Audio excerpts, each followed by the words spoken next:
So you see, Judge Ellis, Professor Thistlethwaite said he thought maybe you could fix it up with Judge Winters so Zeb wouldn't have to pay. Sort of explain things to him. Why, yes, I think I can, Zeb. I'll drop in and see him this morning before court. But look here. When you and Mr. Peters go into court, you must realize that you can't act the same way you do in the store here. Yes, and that's exactly what Eb done. He'd never think of wearing 6 pair of pants in the store. Oh, no, I mean you must conduct yourself with a certain amount of dignity. There are things you can do around the home and in the store that you can't stoop to in court. But Eb didn't stoop to nothing. By the time he got them 6 pair of pants on, one over the other, they were so dang tight that he wouldn't dare to stoop. Yes, I see. Well, all right. All right, Zeb, but when you go into court this morning, just go in and sit down and don't say anything to anyone until you are asked to testify. In the meantime, I'll see Judge Winters, and I'm quite sure I can get him to remit Eb's fine. I'll let you know about it, Zeb, later. Yes, thanks, Judge. Thanks very much. And let's see. What incarnation I do that newspaper? Oh, yes. Yes, sir. Something I can do for you? Are you Mr. Winterbottom? Yep. Well, my name is Falter. Our firm, Falter, Knott & Wayne, is handling Mrs. Zell's suit against Mr. Eb Peters. Oh, yes. You're Mr. Knott's partner. That's it. Mr. Knott has been called to the city, and I'm conducting the case. Now, you're one of Mrs. Zell's witnesses, I understand? Yep, as long as I get $3 a day. Well, that's fine. Well, Mr. Winterbottom, I've been discussing matters with Mrs. Zell, and there's no doubt about it. She'll get a judgment against Mr. Peters. Yes. Now, of course, Mrs. Zell isn't so much interested in the money as she is in clearing her good name. Mm-hmm. You yourself have known her for a long time, and I'm sure you've never found her vindictive and bitter. Why, sakes alive, of course we never bit her, and if she says we did, she No. I mean, you've never found her vengeful. Found her what, fool? Vengeful. You've never seen her full of the spirit of vengeance. No, I never have. Well, there you are. See, how does she act when she gets full of that stuff? How does she... Say, listen, do you know what I'm talking about? Well, tell the truth, I don't. Well, I thought not. You? Why, certainly I do. I'm trying to tell you about Mrs. Zell. Oh, yes, Mrs. Zell, yes. Well, what about her? I say she is primarily interested in clearing her name, seeing that justice is done. Yes, and seeing that Eb is done at the same time. Nothing of the sort. She's the least mercenary person I've ever seen. She is, huh? In fact, she leans over backwards. Oh, you mean when she's full of that stuff you was talking about? Oh, for heaven's sakes, I'm not talking about her personal habits. I say she's lenient. Yes, she heard you the first time. You said she lenient's over backwards. Lenient means that she has an amiable disposition. She doesn't look for quarrels. She hasn't any stomach for trouble. Yes, well, if she'd lay off drinking that stuff, she wouldn't have any stomach trouble. Oh, well, now look here. What? If you'll please stop interrupting me, I'll try to explain this. Well, sakes alive, go ahead. We'll come to the point. Because Eb will be back in a minute and we've got to go to court. All right. Now listen. Mrs. Zell will be satisfied if she simply wins from Mr. Peters. No, she'll be satisfied if she wins from Eb, huh? Yes. Now you're getting it. She'll be satisfied if she wins from Mr. Peters, because that will clear her name. And she won't proceed with her case against you.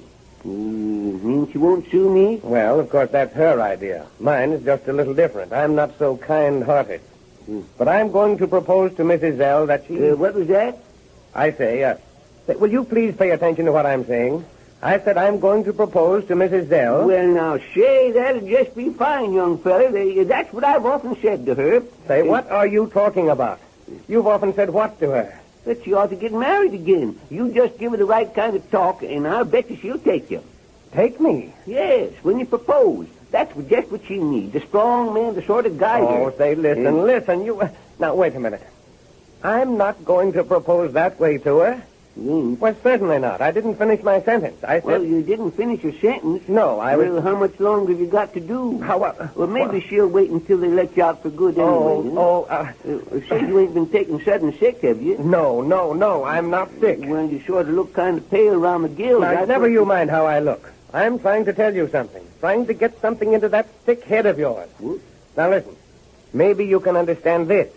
Do you want to save $5,000? Yes, of course you would. But then, shucks, I ain't never been able to save a nickel in my life. When these fellers, it's easy come, easy go. Oh, I don't mean that kind of saving. Do you want to keep from having to pay Mrs. Zell $5,000? Well, yes, we can. Well, all right. Now, I'm going to show you how to do it. As I say, Mrs. Zell wants to drop her case against you. But I'm going to propose to her that she do so only if you will agree to forget about that $275 from the show. Well, how do you mean? I mean simply forget about it. She doesn't owe it to you, of course. But she doesn't want any more trouble. All I want you to do is to sign a little paper to that effect. And she won't sue me for $5,000? That's the idea. All right, sir, I'll do it.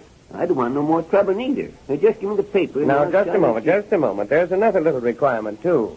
Well, what is it? I'm going to put you on the witness stand this morning, and I'm going to ask you certain questions. And I want you to make certain replies. What replies do you mean? Well, first, I'm going to ask you if Mr. Peters ever expressed any ill will toward Mrs. Zell in your presence. And I want you to answer yes. Mm-hmm. And second, I'm going to ask you if he ever called her any names in your presence. And you'll answer yes to that. Yes, certainly I'll do that. And third, I'm going to ask what name he called her, and you're to answer a fool. Now, is that clear? Mm-hmm. To my first two questions, you answer yes. And to my third question, you answer a fool. Yes, that's clear enough. Well, let me have that paper and I'll sign it. Now, never mind about that paper right now. We'll see how this case against Mr. Peters comes out first. If she wins that, she'll drop the case against you.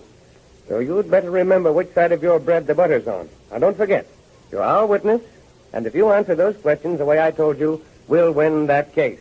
Yes, I see. Now, we're depending on you. Do you see? Yes, sir, yes. Well, now, that'll be all, I guess. And I'll be seeing... Oh, by the way, is that your Hick newspaper there? Well, we don't call it that. It's the Corn Center Gazette. That's Well, let's see it.